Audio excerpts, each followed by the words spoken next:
You're probably wondering why I have walked 10,000 blocks and still didn't make any base, even though my inventory is full of items that I don't want to throw away. At the same time, I don't even have anything valuable because these shaders are too scary to actually go to dark, uncharted places. And I'm not going to give my one hardcore life to a random skeleton who will shoot me from nowhere for absolutely no reason. Like, chill out, man. But I love the feel of it, because it seems relatable to my life somehow. And it also looks beautiful. Have you seen this rain? How is this possible in Minecraft but not remastered GTA trilogy? I wish I could explain why I'm here in a couple sentences, but instead, let's just pretend that I can't stay still and I just got to move forward. Or that I pretend to go forward in a game to make me feel better. Feel like I'm achieving something, you know, when in reality, I don't even know where to start. Let's go to the beginning. I was born dead. I don't actually know how the weather was, but I assume it was a cold night with some heavy rain, because that's how this story feels. I was not breathing, and I was literally beaten up just so I would wake up.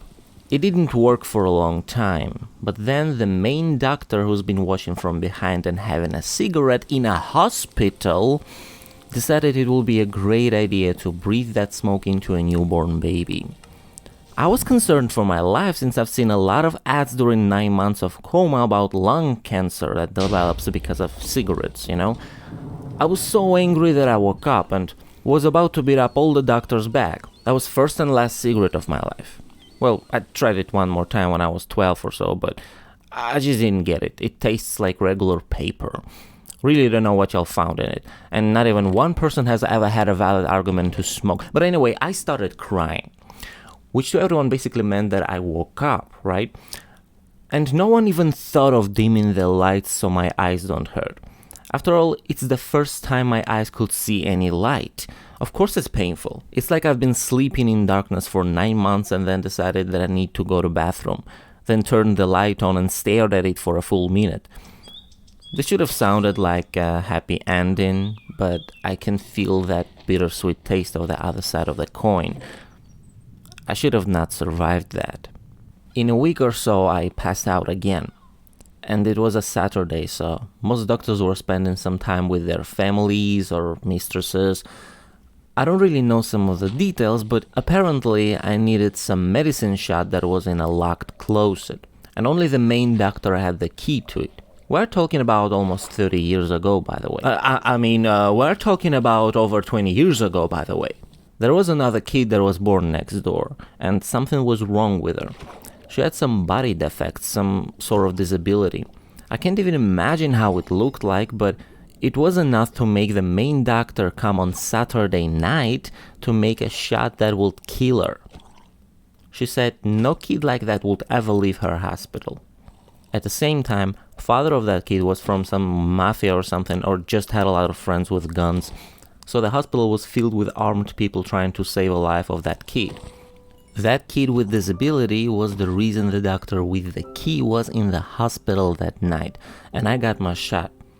But apparently it wasn't enough, so I literally lived in an aquarium for a week or so. I've been told this story when I was 6 or 7. I don't remember. I couldn't believe it back then, but it's the same story that's been told to me on every birthday of mine. I was born on 13th midnight, 5 minutes before it would be Friday 14th. Another kid gave her a life for me so I would live, which made me believe that I have to do something great in my life to make it worth 2 lives. That I was special somehow. It made me believe I had to be smart, so I tried to be smart and felt guilty every time I wasn't. It made me teach myself to dream big, so I refused to do anything that was not big, and never learned how to do things bigger than nothing. I have done big things. Compared to my classmates from school or anyone who was born that day in that hospital, I believe I went further than most. Even though they have started families, got dead-end mortgages and jobs, and even though I didn't do that and still live with my mother, I swear I have a good explanation of that for another video, and I feel like I'm supposed to be proud of it. That I owe to myself to be proud of what I have achieved. But life that I lived was a constant fight between 2 thoughts. I needed to do something great to make my life worth something, but at the same time I believed I should have never existed. So I acted carefully, like in the Butterfly Effect movie, to not accidentally affect anyone's life or future, which includes not starting conversations, not asking questions, not crossing anyone's path, trying to not leave any evidence that I have ever existed. Otherwise, the world will go wrong.